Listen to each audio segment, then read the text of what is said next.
Hey pillars, and welcome back to initial ride review. I came back to the beautiful beach in Greece. Just look at the coastline really quick. I know the bike is sexy and everything, but this coastline is beautiful. It's basically October, 25 degrees. I'm sweating in shorts, so can't complain. So it's great to be able to have weather where we can still do reviews and whatnot. So we're looking at my Quick Pro AR1. I've done about 100 kilometers on the bike.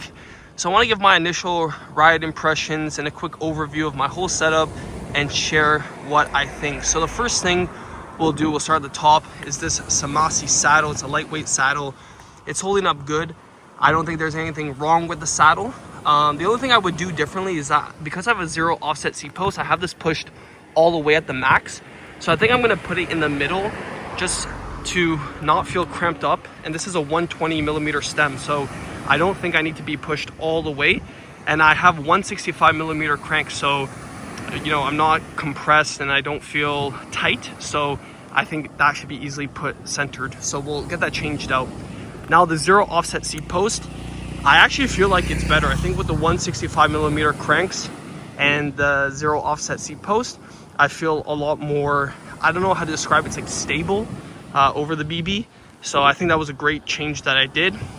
And I'm rocking 10 millimeters of spacers. Definitely my body's adapting to it. So we're gonna move over. Well, before we move over to the cockpit, we're gonna take a look. I have a Magine rear tail light, so that's just holding up fine and it's normal. Now in terms of the cockpit, I have the Can-Win handlebars, 40 millimeters or 40 centimeters across, not millimeters, 40 centimeters across.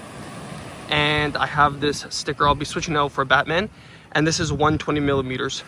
So a pretty good stem length for me. I was debating originally between 130, but because I think this is a 58 centimeter frame and I'm 188, I think 130 would just be too long of a stretch, especially in the drops.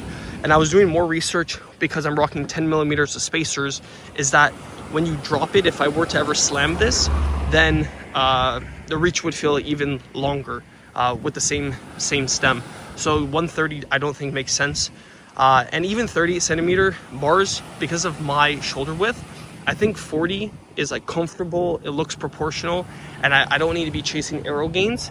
So I think I would just keep it, but I definitely could rock 38s, I just don't want to. And same thing with the stem, I think it's fine. I think this is a long enough stem, and I don't think I need anything longer than that, because especially in the drops, you can feel the reach. So now the frame, which is the skeleton of everything, I think the carbon that they used is super stiff. Like, I did some hard accelerations out of the saddle and it felt so nice. It feels very compliant, very stiff. I thought it would be too stiff. I think it's perfect. I think how they decide to do the layup of the carbon, it suits the frame characteristics really well, where you get this aggressive frame, but it's not overly stiff. So I think they did a very good job at blending both characteristics in the frame, where it's snappy, it's responsive, it handles vibrations very good, but it's not overly stiff, but it is a super stiff bike. So yeah, it's kind of hard to explain where you think it's going to be super stiff, but you like how stiff it is basically what I'm saying. I have some generic cages holding up good. It's a little bit loose. I have to retighten it, but you can see here, yeah, I have to retighten that. So that's basically the down tube. And then in terms of rotors, I have Darius rotors. Those are handling fine. I just have to basically bed them because they're fresh pads. So when I got out of the saddle, the front was ting at the beginning. In terms of the group set, we have the wheel top EDS TX, and a lot better shifting than on my rim brakes. So I don't know what they changed, but it feels a lot better. No complaints there. In terms of the crank, I have 165 millimeter cranks. This is the PES Magine crank. You can see here the chain rings. Also, it's a 5236, so I have compact chain rings as well on a different crank that I would test out as well, but that's fine. Just a little bit heavier, but for $299 for a budget build, that's totally fine. So no problems there.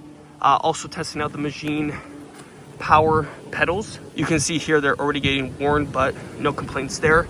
And then the rear cassette, which I think is the highlight, super lightweight cassette, by Neutron, 188 grams for 1136. Super good, super shifts. Because of the wheel top, the fact that you can index every single gear independently, I have it very dialed in with a KMC black chain and that cyclo wax, so that's really nice. Tires are Challenge Strata tires, 28 millimeters. I would definitely go to 32 because that's the max that you can have on this frame. And then the tires are the Ken Win tires as well, the F50Cs, and those are handling also very nice. So overall, for the initial setup, I have no complaints basically on this frame. And yeah, my initial thoughts is I like how aggressive it is. Your body definitely has to get used to it, but it's something where the geometry on this frame, I think, is timeless. It's one of those frames where you don't really, you know, say anything about the fact that, like, oh, I don't like the geometry, or oh, I don't like how it looks, or oh, it looks way too much, like too much carbon there, or too much, like, it's a very good balance between, you know, simplicity. I like the fork also, how it's arrow, and yeah, you can see the stack there, but it's just perfect geometry. Like, I have no complaints. I think they really knew how to design a bike. Quick did. So yeah, I have no complaints. Super impressed. I think this is just another quick initial overview thoughts. In terms of seeing how it really sprints, I have some shots that I'll put in, but obviously I have to do a lot more riding to do that, and this is just still getting the bike dialed in. That's why I still don't even have bar tape. And same thing with climbing, where I put it through its real paces. So yet again, for initial first ride impressions, I think the setup works. I think the only thing I'd be changing relatively soon is the crank, just because I would like a lighter crank. But other than that, super solid. And if you're curious on my build, roughly it's around, I would say, 5,000 USD, give or take, for the whole package. And this weighs right now in its configuration like 7.3, 7.4 kgs, but that's because of the crank, that's because of the power pedals are heavier. So yeah, easily with a little bit more expensive crank that's a little bit lighter and lighter pedals, you're looking at like 7.14 size 58 centimeters. And I will have a lightweight build coming on the channel to where I get this below, I think, 7 easily. So yeah, if you guys did enjoy the video, smash a like. More content coming. Just want to show you guys. If you guys want to check out Quick and this frame, there's a link in the description. Helps the channel. And until the next one, keep on pedaling.